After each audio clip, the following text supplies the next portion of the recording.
درود پڑھنے والے کا دل بھی اجلا ہو جاتا ہے، اس کے چہرے پہ بھی نور آ جاتا ہے۔ درود شریف طبع کے اندر شائستگی پیدا کرتا ہے۔ آج بہت سارے لوگ اس بات کی شکایت کرتے ہیں کہ اولادیں ان کے کہے میں نہیں ہیں اور ان کی عادات اچھی نہیں ہیں۔ اگر آپ چاہتے ہیں کہ ان کی طبع میں شائستگی اور جمال پیدا ہو جائے اور ان کی عادات میں حسن اور نکھار آ جائے تو ان کو درود کی تسبیح دو۔ نتیجہ کیا ہوگا کہ ان کی عادتیں خود بخود سنورنا شروع ہو جائیں گی اور آپ چند دنوں کے اندر دیکھیں گے اور ایک اچھے اور پاکیزہ انسان کی صورت میں نشو و نما پا رہے ہیں۔ درود شریف انسان کی صلاحیتوں کو جلا بخشتا ہے، انسان کو ذکاوت، ذہانت اور اس کو فہم و ادراک کی دولتوں سے مالا مال کرتا ہے۔ درود شریف کی یہ تاثیر بھی ہے کہ اس سے زبان میں اثر اور رس آ جاتا ہے۔ کسی نے اقبال سے پوچھا تھا کہ تیرے شعروں میں یہ شہد کہاں سے آ گیا؟ جو سخن ور ہیں وہ جانتے ہیں کہ غالب کو اقبال سے بڑا شاعر سمجھا گیا ہے، جو حسن اور جو معاملہ بندی تغزل میں اور تراکیب کے استعمال میں جو حسن وہاں پایا جاتا ہے وہ اسی کا جو ہے وہ خاصہ ہے، لیکن جو عزت، جو تکریم اور جو شان اقبال کا مقسوم ہوئی وہ غالب کا مقدر نہ ہو سکی۔ تو یہ بات کسی نے اقبال سے ہی پوچھا، یہ بات پوچھی کہ حضرت یہ بات سمجھ میں نہیں آتی کہ آپ کے شعروں میں اثر اور شیرینی کہاں سے آئی؟ تو اقبال نے جو جواب دیا وہ سننے کے قابل ہے۔ کہنے لگے کہ میں نے 1.25 کروڑ مرتبہ حضور پہ درود پڑھا ہے، تو اگر حضور پہ درود و سلام پڑھو گے تو تمہارے لہجے میں رس پیدا ہو جائے گا، تمہارے انداز میں مٹھاس پیدا ہو جائے گی اور تمہاری گفتگو کے اندر شہد گل جائے گا اور تمہاری باتوں کی خوشبو پھیلتی چلی جائے گی۔ درود شریف کی بہت بڑی فضیلت یہ ہے کہ درود پڑھنے والا سب سے زیادہ حضور کی قربت پانے والا ہوتا ہے۔ آقا کریم نے فرمایا قیامت کے دن میرے سب سے نیڑے وہ ہوگا جو سب سے زیادہ میرے اوپر درود پڑھنے والا ہو۔ اور اس دور موجود کے اندر درود ہی تو شناخت ہے اہل حق کی، یہی تو شناخت اور پہچان ہے اہل حق کی۔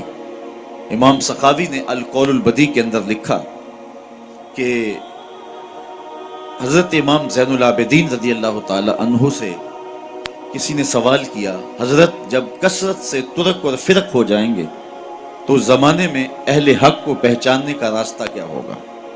جب ہر شخص اپنی طرف کھینچ رہا ہو اور قرآن و حدیث سے دلائل فراہم کر رہا ہو، ایک عام آدمی تو سمجھ نہیں پاتا کہ حق پہ کون ہے اور باطل پہ کون ہے۔ ہر شخص تو قرآن کی بولی بول رہا ہے، ہر لفظ کی، ہر شخص کی زبان پر تو حدیث رسول کا وظیفہ ہے، اور 72-73 لوگ ایک آدمی کو کھینچ رہے ہیں۔ کبھی آپ نے لاری اڈے پہ دیکھا ہے جو کنڈکٹر حال کرتے ہیں سواری کا، ایک بچہ کھینچ کے لے گیا، دوسرا سامان کھینچ کے لے گیا، تیسرے نے خاتون کو بازو سے پکڑا ہے اور اپنی بس کی جانب کھینچ رہا ہے، تو بعض خواتین غصے میں آتی ہے اور کہتی ہیں ہم نے کہیں بھی نہیں جانا، حالانکہ جانا تو کہیں ہوتا ہے، لیکن اتنے لوگ اپنی جانب اس انداز سے بلا رہے ہوتے ہیں کہ سر چکرا جاتا ہے۔ اس طرح لوگ اپنی اپنی جانب دعوت دے رہے ہیں، آواز دے رہے ہیں، بلا رہے ہیں، مختلف ڈھنگ اور مختلف طریقے۔ اس نے مہربانی کی امام زین العابدین سے پوچھا، حضرت جب فرق اور ترک مختلف ہو جائیں گے تو حق کو پہچاننا کس طرح سے ہوگا؟ تو حضرت امام زین العابدین نے جو جواب دیا وہ بڑا خوبصورت تھا اور واضح لفظوں میں صریح جواب تھا۔ فرمانے لگے جو اہل السنہ ہوں گے وہ حق کی راہوں کے مسافر ہوں گے۔ سائل نے دوسرا سوال پوچھا، اگر بہت سارے لوگ اسی عنوان کے ساتھ موجود ہوں، اسی ٹائٹل کے ساتھ ہوں، تو ان میں سے پھر اصلی سنی کو پہچاننے کا طریقہ کیا ہے؟ تو سنو امام زین العابدین نے جواب کیا ملا، جواب کیا دیا، آپ کے سینے میں ٹھنڈ پڑ جائے گی اور یہاں آپ آئے ہیں تو آپ کو اپنے پہ ناز ہوگا۔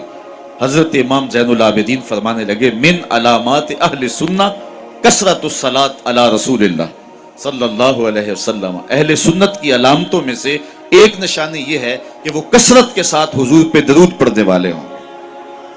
آج ہمیں بطور تانا کہا جاتا ہے یہ درودیے ہیں، میں کہتا ہوں تم تو تانا دیتے ہو، ہم اس کو اپنے لیے تمغہ اعزاز سمجھتے ہیں، چونکہ درودیہ ہونا اعزاز ہے، ہم درودیے ہیں، بارودیے تو نہیں ہیں۔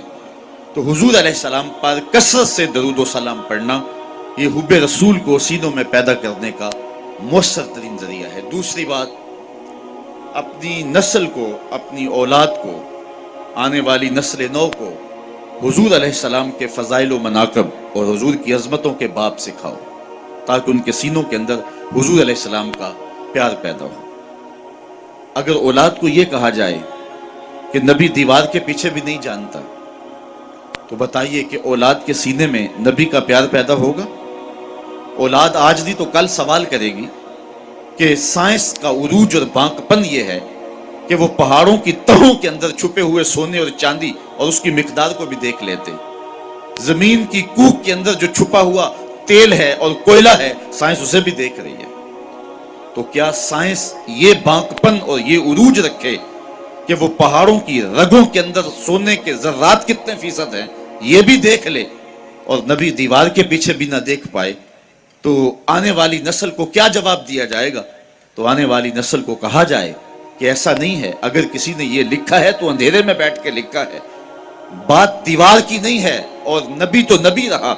نبی کے غلام حضرت عمر مسجد نبوی کے ممبر پہ بیٹھے ہیں، نہامد میں جنگ ہو رہی ہے، 1 مہینے کی مسافت ہے، دیوار کیا، راستے میں کئی پہاڑ کھڑے ہیں، اور حضرت ساریہ امیر لشکر پہاڑ کو چھوڑنے لگے۔ حضرت عمر یہاں سے پکارتے ہیں، یا ساریہ الجبل، اے ساریہ پہاڑ کو نہیں چھوڑنا، یہ شان ہے خدمت گاروں کی، سرکار کا عالم کیا ہوگا۔ تو اپنی نئی نسل کو ان حقیقتوں سے روشناس کرنا ہوگا۔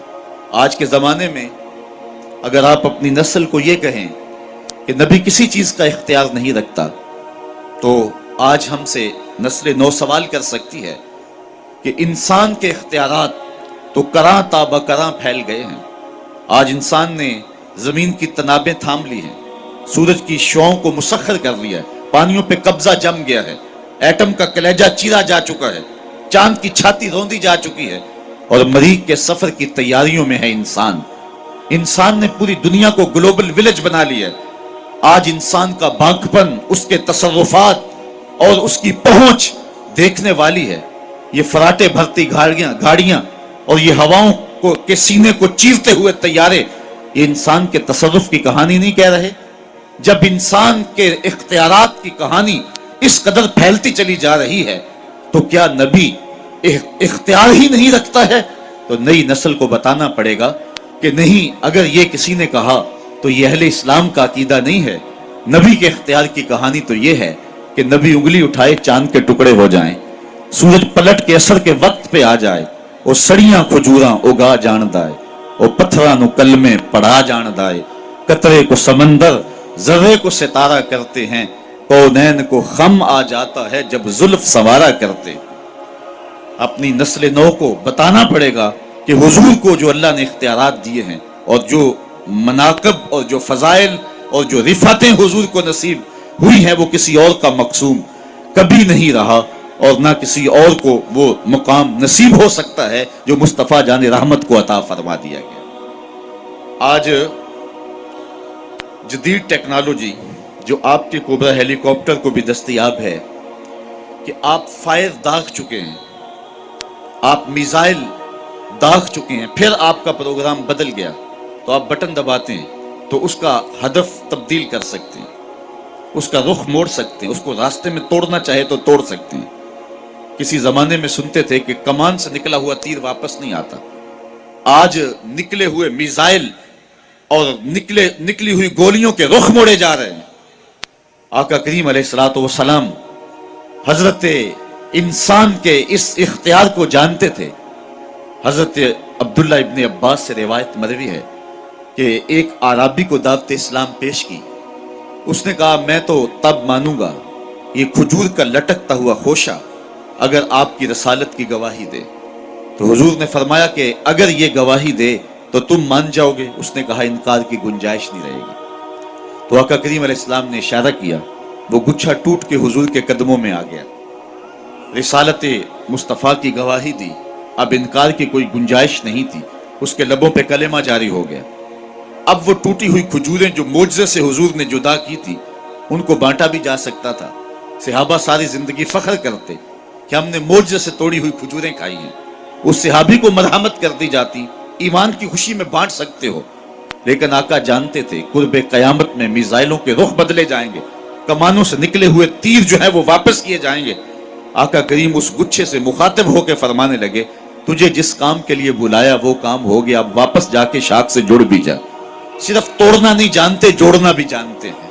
تو یہ نبی علیہ السلام کے اختیارات کی کہانی ہے، اور مصطفیٰ کی عظمتوں کو اپنی نئی نسل کے سامنے رکھنا پڑے گا، حضور کے فضائل ان کے سامنے رکھنے پڑیں گے، حضور کے مراتب ان کو بیان کرنے پڑیں گے، تاکہ ان کے سینے کے اندر حضور علیہ السلام کا پیار اور حضور علیہ السلام کا احترام پیدا ہو۔ نسل نو کو حضور کی دہلیز پہ لانا ہوگا، اور انہیں آقا کریم علیہ السلام کے قصیدے سنانے پڑیں گے، حضور علیہ السلام پہ درود کی ترغیب دیں گے، ساتھ حضور کے کمالات کا بھی ذکر کریں گے کہ بیٹے حضور پہ درود پڑھ رہے ہو تو مت سمجھو کہ حضور سن نہیں رہے، تیرے درود کو مصطفیٰ جان رحمت مدینے میں بیٹھ کے سن رہے ہیں، وہ تو درختوں کی بولیاں سنتے ہیں۔